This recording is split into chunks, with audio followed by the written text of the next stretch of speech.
நீதிமொழிகள் புத்தகத்துல 5வது அதிகாரத்துல 6வது வசனம், நீ ஜீவ மார்க்கத்தை சிந்தித்துக் கொள்ளாதபடிக்கு அவளுடைய நடைகள் மாறி மாறி விகாரப்படும், அவைகளை அறிய முடியாது. இங்க ஒரு சிந்தனை இருக்குது. நம்ம ஒரு சிந்தனை என்ன சிந்திச்சோம்?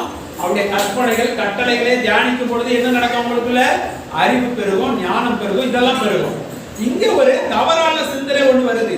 தவறான ஒரு ஸ்திரியை குறித்து சொல்லப்பட்டிருக்கு. அந்த ஸ்திரியை குறித்து 6ல சொல்லப்பட்டது, நீ ஜீவ மார்க்கத்தை சிந்தித்துக் கொள்ளாதபடிக்கு அவருடைய நடைகள் மாறி மாறி விசாரப்படும், அவைகள் அறிய முடியாது. இப்ப நீங்கள் தவறானதை சிந்திக்கீங்க, தவறான கண்ணோட்டத்துல நீங்க எதையா சிந்திச்சு கொண்டிருக்கிறீங்க, அது இந்த ஜீவ மார்க்கத்தை சிந்திக்க கூடாதபடிக்கு என்ன செய்ய உங்களை தடை பண்ணி கொண்டே இருக்கும். அந்த தவறானது மாம்ச சிந்தனை.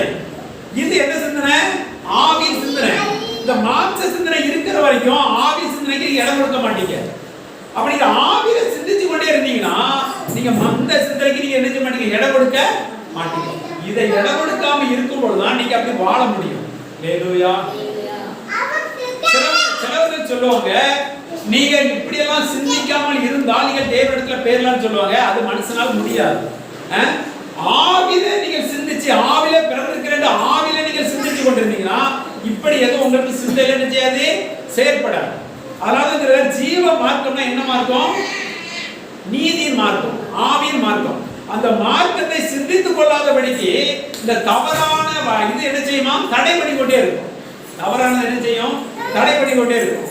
உதாரணத்துக்கு ஏதோ ஒரு பகை, சண்டை, இல்லாட்டி தவறான பெண்கள் பழக்கம், இதையே நீங்க சிந்திச்சு கொண்டிருந்தீங்கன்னா உங்களுக்கு எந்த தன்மை வெளிப்படாது? ஆவியின் தன்மை வெளிப்படாது. ஒரு ஆள் உங்களை தவறா பேசிட்டு, உங்களை தவறா நீங்க நான் நல்லது செஞ்சு உங்களை கேடா சொல்லிட்டு, உங்களுக்கு வேதனைப்படுத்துற காரியத்தை சொல்லிட்டு இந்த செய்தி உங்களுக்கு வருது, நீங்க உடனே இந்த செய்தியை நினைச்சு கொண்டிருந்தீங்கன்னா நீங்க ஆவியின் தன்மையில இருக்க முடியாது.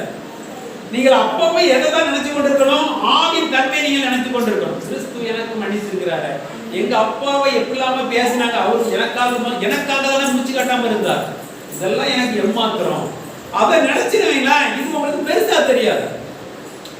இப்போ உங்களுக்கு கிறிஸ்து உங்களுக்கு மன்னித்தது நீங்க கொஞ்சம் நினைச்சு பார்க்க ஆரம்பிச்சிருவீங்களா, நீங்க யாரையுமே மன்னிச்சிருவீங்க. உங்களுக்கு தானாகவே மன்னிக்கிற சுபாவம் வரும்.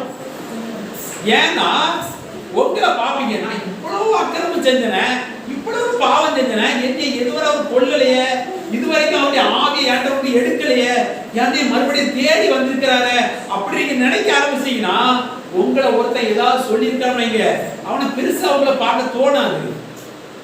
ஏன்னா நீங்க இது யாருக்கு தோண தெரியுமா? பெருசா பார்க்கறவங்க தன் பக்தியில வர்றாங்க பாருங்க, தன் பக்தியில வர்றவங்க பெருசா தெரியும். ஏன்னா அவன் கஷ்டப்பட்டு வந்திருக்கிறான். நம்ம கஷ்டப்பட்டு வரல, தேவனிடத்துல இலவசமா வந்திருக்கிறோம். ஹல்லேலூயா. 5 பைசா கொடுக்காம வந்திருக்கிறோம்.